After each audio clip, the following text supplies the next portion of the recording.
Hello नमस्कार साथियों। आप सब कैसे हैं? आई होप आप सभी बहुत बढ़िया होंगे। आप सबकी तैयारी भी बहुत ज़ोरों शोरों से शानदार चल रही होगी। ठीक है मेरे प्यारे दोस्तों, चलिए हम लोग देखते हैं। मेरे प्यारे दोस्तों, अभी हम लोग बात कर रहे हैं डबल एओ का एग्जाम को लेकर के। ठीक है, डबल एओ जिसका फुल फॉर्म होता है असिस्टेंट ऑडिट ऑफिसर या फिर असिस्टेंट अकाउंट्स ऑफिसर। ठीक है मेरे प्यारे दोस्तों, जिनका भी एसएससी सीजीएल 2022 का एग्जाम बढ़िया गया है, जिनका भी 130 प्लस मार्क्स आया है, तो उनको डबल एओ पेपर की तैयारी करनी चाहिए। और मेरे प्यारे दोस्तों, हम लोग का मेन मोटिव मेन टारगेट है कि 80 में 80 लाना है। ठीक है, हम लोग 80 में 80 लाने के लिए ही काम कर रहे हैं। तो मेरे प्यारे दोस्तों, इसी सिलसिले में हम लोग डेली वीडियो बना रहे हैं, डेली पढ़ रहे हैं, डेली हर एक चैप्टर को समझ रहे हैं।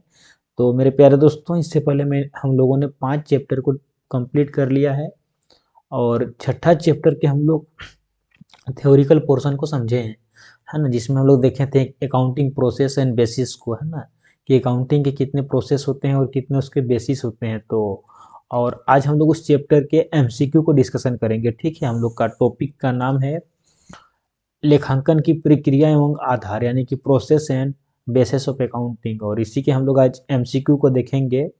और मेरे प्यारे दोस्तों, इस चैप्टर से इतना ही एमसीक्यू आएगा। टोटल हम लोग आज 17 एमसीक्यू देखेंगे, 17 एमसीक्यू इस चैप्टर में है जिसको हम लोग देखेंगे। और मेरे प्यारे दोस्तों, हम लोग का टारगेट है कि 15 जनवरी तक हर एक चैप्टर को पहले समझ लेंगे और हर एक चैप्टर का चैप्टर वाइज ऑब्जेक्टिव क्वेश्चन को कर लेंगे।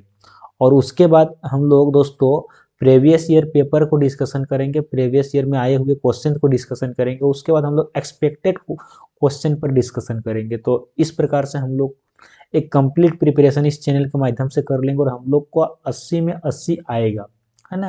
हम लोग का मेन टारगेट है कि 80 में 80 लाना है, एक भी क्वेश्चन गलत नहीं होने देना है, एक भी क्वेश्चन गलत नहीं होगा। तो चलिए दोस्तों, हम लोग इधर उधर की बात नहीं करते हैं और हम लोग आते हैं डायरेक्ट पॉइंट पर, है ना। तो हम लोग का जो आज का टॉपिक है यह है लेखांकन प्रक्रिया एवं आधार पर आधारित प्रश्न, है ना। तो देखिए, बताना है आप लोगों को कि लेखांकन प्रक्रिया में प्रथम कदम क्या है। आप लोगों को बताना है कि अकाउंटिंग प्रोसेस का फर्स्ट स्टेप क्या होता है। तो सबसे पहला स्टेप होता है आइडेंटिफिकेशन ऑफ ट्रांजैक्शन, यानी कि लेन देनों की पहचान करना। ऑप्शन नंबर सी करेक्ट हो जाएगा। ठीक है, उपार्जन आधार में लेखांकन किया जाता है। तो बताना है कि जो टोटल 3 बेसिस पर अकाउंटिंग होता है, एक होता है आपका केस बेसिस, एक होता है आपका एक्रूअल बेसिस और तीसरा होता है मिक्स बेसिस। तो यहाँ पर बताना है जो एक्रूअल बेसिस है, तो एक्रूअल बेसिस पर हम लोग लेखांकन उपार्जन आधार में लेखांकन किया जाता है, यानी एक्रूअल बेसिस पर हम लोग रिकॉर्डिंग कैसे करते हैं। तो बताना है कि मतलब कौन से लेन देन का लेखांकन होता है। तो मेरे प्यारे दोस्तों, इसका सही हो जाएगा ऑप्शन नंबर सी, यानी कि नगद एवं उधार दोनों का होता है। ठीक है, जो नगद लेन देन है उसका भी लेखा होता है और जो उधार लेन देन है उसका भी लेखा होता है। लेकिन जो हम लोग का केस बेसिस है, केस बेसिस में हम लोग नगद का ही लेखा जोखा करते हैं, उधार का लेखा जोखा नहीं करते हैं। ठीक है, चलिए देखते हैं next question. Question number 3, question number 3 में कहा जा रहा है कि नगदी आधार में व्ययों का लेखा किया जाता है, यानी कि जो केस बेसिस है, तो केस बेसिस पर एक्सपेंसेस आर रिकॉर्डेड। एक्सपेंसेस को हम लोग कब लिखते हैं? जब हम लोग उसका भुगतान करते हैं, यानी कि जब पेमेंट करते हैं तब लिखते हैं। ठीक है, तो ऑप्शन नंबर ए करेक्ट हो जाएगा। केस बेसिस में तभी लेखा जोखा होता है जब केस का ट्रांजैक्शन हो, यानी कि नगद लेन देन हो, तभी लिखते हैं। उधारी लेन देन को उधारी के टाइम नहीं लिखते हैं। ठीक है, चलिए देखते हैं next question. Question number 4, question number 4 में क्या कहा जा रहा है? क्वेश्चन नंबर 4 में कहा जा रहा है कि बताना है आप लोगों को कि कंपनी अधिनियम के अनुसार सभी कंपनियों के लिए लेन देनों का लेन देन रखना अनिवार्य है। बताना है कि कंपनी अधिनियम के अनुसार सभी कंपनियों के लिए लेन देन रखना अनिवार्य है। तो लेन देनों का क्या रखना अनिवार्य है? केस बेसिस पर लिखना अनिवार्य है कि एक्रूअल बेसिस पर, कि आइदर। मेरे पास ऑप्शन है कि हम चाहें तो इसमें रख सकते हैं या फिर उसमें रख सकते हैं। तो मेरे प्यारे दोस्तों, इसका नियम है कि आपको एक्रूअल बेसिस पर लिखना क्या है? अनिवार्य है। इन अनिवार्य यानी कि नेसेसरी है, कंपलसरी है ना, लिखना ही पड़ेगा। एज पर दी कंपनी एक्ट के अनुसार ये अनिवार्य है, दूसरा वाला एक्रूअल बेसिस। ठीक है, चलिए देखते हैं 5 नंबर। क्वेश्चन नंबर 5 में क्या कहा जा रहा है कि लेखांकन का रोकड़ आधार अपनाया जाता है। बताना है कि लेखांकन का जो रोकड़ आधार है यानी कि case basis of accounting is adopted by, तो किसके द्वारा एडॉप्ट किया जाता है ना, बहुत इंपॉर्टेंट है। तो मेरे प्यारे दोस्तों इसका सही आंसर हो जाएगा आपका नॉट फॉर प्रॉफिट ऑर्गेनाइजेशन के द्वारा, यानी कि जो भी एनपीओ होते हैं नॉट फॉर प्रॉफिट ऑर्गेनाइजेशन है ना, यानी कि एनजीओ बोल सकते हैं, जिनका उद्देश्य लाभ कमाना नहीं होता है। तो मुख्यतः क्या करते हैं कि वे लोग जो हैं जितने भी एनजीओ या फिर एनपीओ हैं वो लोग केस बेसिस को अपनाते हैं। ठीक है, कौन सा बेसिस को अपनाते हैं, केस बेसिस को अपनाते हैं, ये आप लोगों को याद रखना होगा। चलिए देखते हैं नेक्स्ट सॉरी, क्वेश्चन नंबर 6, सिर्फ नगद लेन देनों का लेखा किया जाता है। तो बताना है कि किस आधार पर हम लोग सिर्फ नगद लेन देनों का ही लेखा करते हैं, तो वो कौन सा बेसिस है, केस बेसिस पर। ठीक है, यानी कि रोकड़ आधार पर। रोकड़ आधार पर हम लोग केवल और केवल नगद लेन देनों का ही लेखा जोखा करते हैं, उधारी लेन देन का लेखा जोखा हम लोग इस बेसिस पर नहीं करते हैं। ठीक है, चलिए देखते हैं next question, question number 7। Question number 7 में कहा जा रहा है कि द्विपक्षीय अवधारणा जो डुअल एस्पेक्ट कॉन्सेप्ट है, जो डुअल एस्पेक्ट कॉन्सेप्ट यानी कि द्विपक्षीय अवधारणा पर आधारित सौदों का अभिलेखन की प्रणाली को क्या कहते हैं। जो हम लोग का डुअल एस्पेक्ट कॉन्सेप्ट है उसमें हम लोग जो लिखते हैं चीजों को उसको क्या क्या कहते हैं, तो उसको कहते हैं हम लोग डबल एंट्री सिस्टम। हम लोग इससे पिछला वीडियो में हम लोग डिस्कशन कर चुके हैं, हम लोग का एक चैप्टर ही था डबल एंट्री सिस्टम, उसमें हम लोग देखे हैं कि कोई भी चीज को, कोई भी सौदा को, कोई भी लेन देन को हम लोग दो एस्पेक्ट में लिखते हैं, एक डेबिट में और एक क्रेडिट में, तो उसी को कहा जाता है double entry system. I hope मेरे प्यारे दोस्तों आप लोग को समझ में आ रहा होगा, और अगर नहीं तो आप लोग जाकर पिछला वीडियो एक बार देख जरूर लीजिए। ठीक है, बताना है नेक्स्ट क्वेश्चन में कि इनमें से कौन लेखांकन का आधार नहीं है। तो मेरे प्यारे दोस्तों लेखांकन का बेसिकली 3 आधार होता है, एक होता है केस बेसिस, एक होता है एक्रूअल बेसिस और एक होता है मिक्स बेसिस। लेकिन क्रेडिट बेसिस कोई बेसिस नहीं है, यानी कि ऑप्शन नंबर डी करेक्ट हो जाएगा कि कौन सा आधार नहीं है, तो ऑप्शन नंबर डी नहीं है ना। नेक्स्ट देखते हैं, लेखांकन के उपार्जन आधार को और किस नाम से जानते हैं। ठीक है, जो लेखांकन का जो उपार्जन आधार है यानी कि एक्रूअल बेसिस है, तो एक्रूअल बेसिस को और किस नाम से जानते हैं, तो इसको हम लोग व्यापारिक प्रणाली के नाम से भी जानते हैं, यानी कि मर्केंटाइल सिस्टम के नाम से भी जानते हैं। ठीक है, व्यापारिक प्रणाली के नाम पर भी जानते हैं, इस बात को याद रखिएगा। ठीक है, अब चलिए देखते हैं next question, question number 10। Question number 10 में कहा जा रहा है, नेक्स्ट क्वेश्चन क्वेश्चन नंबर 10 है। क्वेश्चन नंबर 10 में क्या कहा जा रहा है बताना है आप लोग को कि आगम एवं लागत की मान्यता है ना, जो आगम और लागत है, आगम यानी कि रेवेन्यू और लागत यानी कि कॉस्ट। तो रेवेन्यू उसको बोलते हैं जो हम लोग के पास आता है, जैसे कि कोई चीज को बिक्री करके जो पैसा आता है उसको हम लोग बोलते हैं आगम। और लागत क्या कहते हैं, लागत किसे कहते हैं कि कोई भी चीज को बनाने या खरीदने में जो खर्चा होता है उसको लागत कहते हैं। तो आगम एवं लागत की मान्यता के समय है ना आधार पर लेखांकन का मुख्य आधार क्या होता है, तो बताना वो कौन सा बेसिस है जिस पर हम लोग रेवेन्यू एंड कॉस्ट को रिकॉग्नाइजेशन करते हैं, यानी कि जब आगम और लागतों का मान्यता के समय पर आधारित लेखांकन का मुख्य आधार क्या है। तो मेरे प्यारे दोस्तों इसका सही हो जाएगा ऑप्शन नंबर सी, यानी कि केस बेसिस और एक्रूअल बेसिस दोनों होता है। ठीक है, आप केस बेसिस एवं एक्रूअल बेसिस दोनों अपनाते हैं। चलिए नेक्स्ट क्वेश्चन देखते हैं, क्वेश्चन नंबर 11। क्वेश्चन नंबर 11 में कहा जा रहा है कि इनमें से कौन सा सही नहीं है।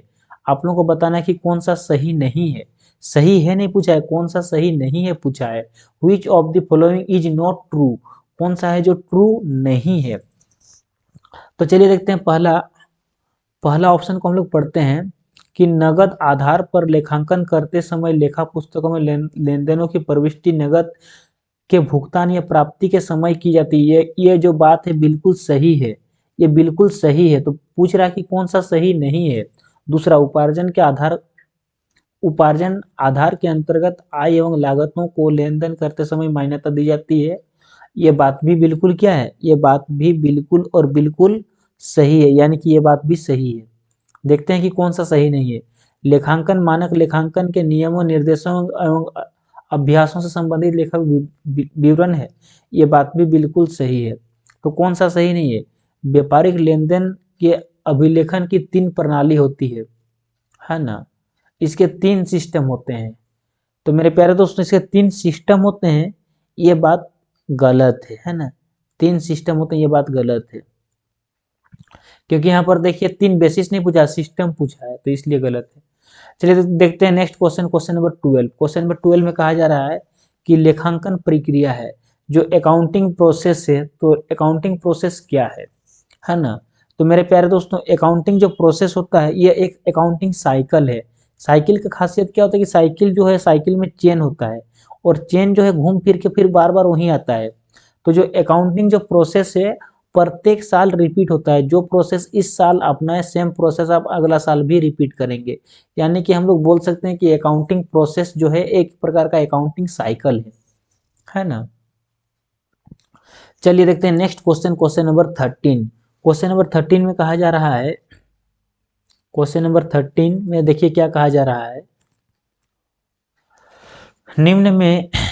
निम्न में से लेखा पुस्तकों में किसको अभिलेखित नहीं किया जाता है। तो हम लोग कौन सा ऐसा ट्रांजेक्शन है, कौन सा ऐसा लेन देन है जो जिसको हम लोग लेखा नहीं करते हैं। ठीक है, तो सेल्स ऑफ गुड्स, अगर माल की बिक्री हुई तो इसको लिखेंगे, बिल्कुल लिखेंगे। वेतन का भुगतान किए तो भी लिखेंगे, कर्मचारियों को वेतन दिए तो भी लिखेंगे।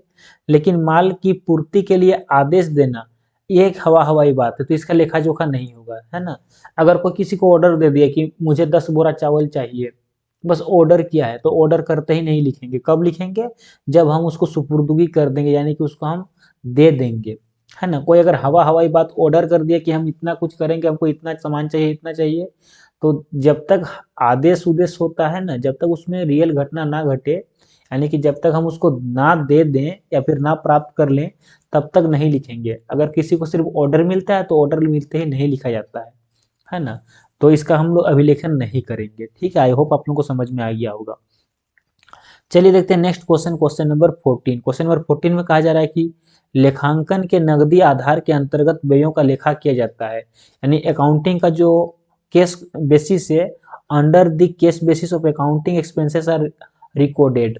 तो लेखांकन के नगदी आधार पर हम लोग चीजों को कब लिखते हैं, जब भुगतान किया जाता है तब, कि जब देय होता है तब, या फिर ए और बी दोनों, या फिर इनमें से कोई नहीं। तो मेरे प्यारे दोस्तों जब हम लोगों को भुगतान किया जाता है तब, यानी कि जब पैसा का एक्चुअल लेन देन होगा, या तो पैसा मिले या फिर पैसा का पेमेंट करें, तभी जाके लिखेंगे, है ना। नाम ही है केस बेसिस, यानी कि जब लेन देन होगा तभी इसका लेखा जोखा होगा, अन्यथा नहीं होगा।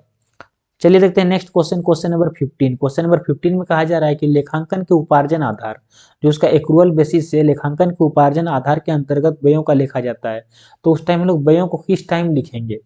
तो मेरे प्यारे दोस्तों अगर उपार्जन आधार की बात करते हैं तो व्ययों को हम लोग तब लिखेंगे जब व्यय देय हो, यानी कि ऑन द एक्सपेंसेस बिगन ड्यू, जब चीजें बाकी रहे, ड्यू रहे, तो लिखते हैं। ठीक है, चलिए लेखांकन का आधार तो बताना है कि लेखांकन का कौन कौन सा आधार है। तो एक रोकड़ आधार यानी कि केस बेसिस से, दूसरा उपार्जन आधार बिल्कुल है, तो इसका ऑप्शन नंबर सी सही हो जाएगा। एक तीसरा भी होता है मिक्स आधार, तो मिक्स आधार तो ऑप्शन में दिया नहीं, इसलिए इसका ऑप्शन नंबर सी करेक्ट हो जाएगा, ए और बी दोनों। चलिए देखते हैं next question, question number 17। Question number 17 में कहा जा रहा है कि लेखांकन प्रक्रिया के चरण होते हैं। तो मेरे प्यारे दोस्तों लेखांकन जो प्रक्रिया है ना, जो अकाउंटिंग प्रोसेस है, इसके कितने स्टेप होते हैं। तो मेरे प्यारे दोस्तों इसमें लोग देखे थे टोटल जो है 10, लेकिन इसको मेनली जो है 4 पार्ट में बांटा गया है। ठीक है, तो ऑप्शन नंबर डी इसका करेक्ट हो जाएगा। तो मेरे प्यारे दोस्तों आई होप आप लोगों को समझ में आ गया होगा। इस वीडियो को आप लोग अच्छे से देखें और जो भी आप लोगों को इंपॉर्टेंट पॉइंट लगे उसको नोट भी करते चलिए, ताकि एग्जाम के टाइम आप लोग दोबारा वीडियो देखना ना पड़े आप लोगों को। बस आप लोग अपना नोट कॉपी को अगर पलटेंगे तो समझ में आ जाएगा। मेरे प्यारे दोस्तों आप लोग वीडियो को मैक्सिमम शेयर कीजिए और अपने दोस्तों, सगा संबंधी, भाई बंधुओं तक पहुंचाइए, जिनका भी AAA का पेपर है सबको फायदा मिल जाए। ठीक है, मिलते हैं मेरे प्यारे दोस्तों नेक्स्ट वीडियो में। तब तक आप लोग हंसते रहिए, मुस्कुराते रहिए, पढ़ते रहिए और आगे बढ़ते रहिए। कोई भी डाउट रहे तो कमेंट बॉक्स में कमेंट जरूर कीजिए। मिलते हैं नेक्स्ट वीडियो में। Thank you.